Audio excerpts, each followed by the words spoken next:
আপনারা সুযোগ দিলে প্রয়োজনীয় কিছু অত্যাবশ্যকীয় সংস্কার কাজ শেষ করেই আমরা আপনাদের কাঙ্ক্ষিত নির্বাচন আয়োজন করব। নির্বাচনের ট্রেন যাত্রা শুরু করেছে, এটা আর থামবে না। নির্বাচন আয়োজনের লক্ষ্যে আমরা প্রয়োজনীয় পদক্ষেপ নিতে শুরু করেছি। কয়েকদিনের মধ্যে নির্বাচন কমিশন গঠন হয়ে যাবে। আপনারা সবাই জানেন আমাদের সবচেয়ে গুরুত্বপূর্ণ কাজ হচ্ছে একটি অবাধ সুষ্ঠু নির্বাচন আয়োজনের মধ্য দিয়ে নির্বাচিত সরকারের কাছে দায়িত্ব হস্তান্তর। আমরা রাজনৈতিক দলগুলোর সঙ্গে আমাদের নিয়মিত যোগাযোগ অব্যাহত রেখেছি। বিভিন্ন ইস্যুতে তাদের মতামত নিয়ে যাচ্ছি। সরকারের সিদ্ধান্ত গ্রহণে এসব মতামত অনেকাংশে প্রতিফলিত হচ্ছে। চলমান সংস্কার প্রক্রিয়ায় তাদের প্রতিটি মতামত সক্রিয়ভাবে বিবেচনায় নেওয়া হচ্ছে। আমরা আশা করছি নির্ধারিত সময়ে ডিসেম্বর জানুয়ারির মধ্যেই সংস্কার কমিশনগুলো তাদের সুপারিশমালা সরকারের কাছে পেশ করতে পারবে। তাদের সুপারিশ নিয়ে আমরা রাজনৈতিক দলগুলোর সঙ্গে ক্রমাগতভাবে আলোচনায় বসব। সকলের ঐক্যমত্যের ভিত্তিতেই আমরা সংস্কার প্রস্তাব চূড়ান্ত করব। নির্বাচন কবে হবে এই প্রশ্ন আপনাদের সবার মনেই আছে, আমাদের মনেও সারাক্ষণ আছে। আপনারা লক্ষ্য করেছেন নির্বাচন আয়োজনের লক্ষ্যে আমরা প্রয়োজনীয় পদক্ষেপ নিতে শুরু করেছি। কয়েকদিনের মধ্যে নির্বাচন কমিশন গঠন হয়ে যাবে। তারপর থেকে নির্বাচন আয়োজন করার সমস্ত দায়িত্ব তাদের উপর বর্তাবে। নির্বাচন কমিশন ভোটার তালিকা হালনাগাদ সহ আরও কিছু কাজ শুরু করে দিতে পারবে, যা একটা অবাধ নির্বাচনের সাথে সরাসরি সম্পৃক্ত। প্রথমবারের মতো প্রবাসী বাংলাদেশিরা পোস্টাল ব্যালটের মাধ্যমে যাতে তাদের ভোটাধিকার প্রয়োগ করতে পারে সে লক্ষ্যেও সরকার কাজ করছে। তবে আমরা মনে করি না যে একটা নির্বাচন কমিশন গঠন করে দিলেই নির্বাচন আয়োজনে আমাদের দায়িত্ব শেষ। রাষ্ট্র ব্যবস্থায় সংস্কার আমাদের এই সরকারের অন্যতম অঙ্গীকার। আপনারাই আমাদেরকে এই ম্যান্ডেট দিয়েছেন। যেই 6টি সংস্কার কমিশন আমরা শুরুতে গঠন করেছিলাম তারা ইতিমধ্যে তাদের কার্যক্রম অনেক দূর এগিয়ে নিয়েছে। বিভিন্ন গণমাধ্যমে আপনারা তাদের কার্যক্রমের আপডেটও দেখছেন।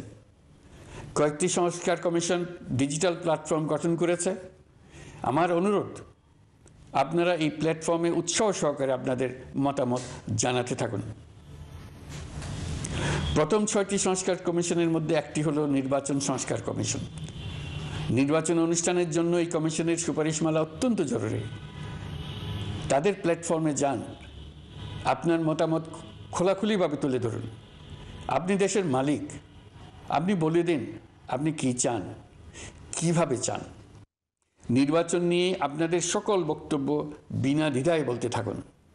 আপনার মনের কথা তুলে ধরুন। আমার অনুরোধ সংস্কারের কথাটাও একই সঙ্গে বলুন। সংস্কারকে পাশ কাটিয়ে যাবেন না।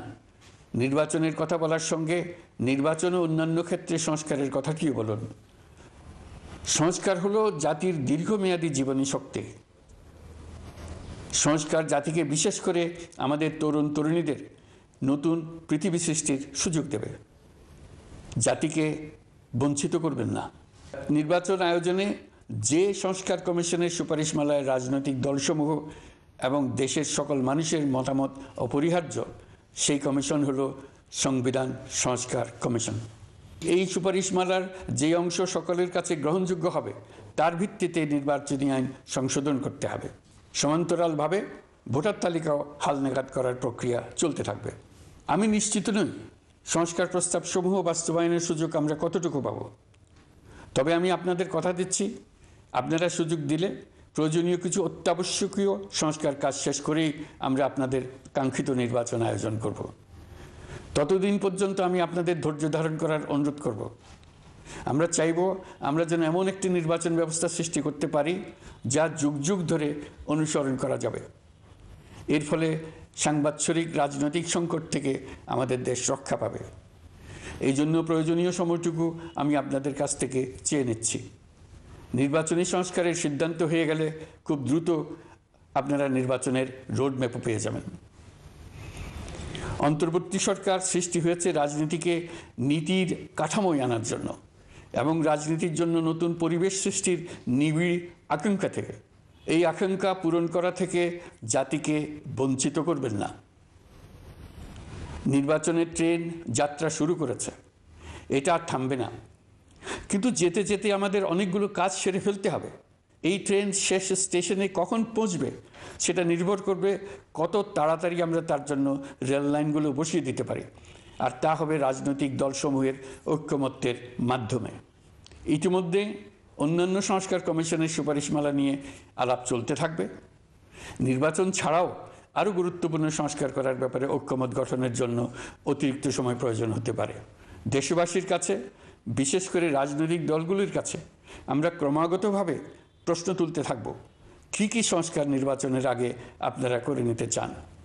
নির্বাচনের আয়োজন চলাকালীন কিছু সংস্কার হতে পারে, সংস্কারের জন্য নির্বাচনকে কয়েক মাস বিলম্বিতও করা যেতে পারে।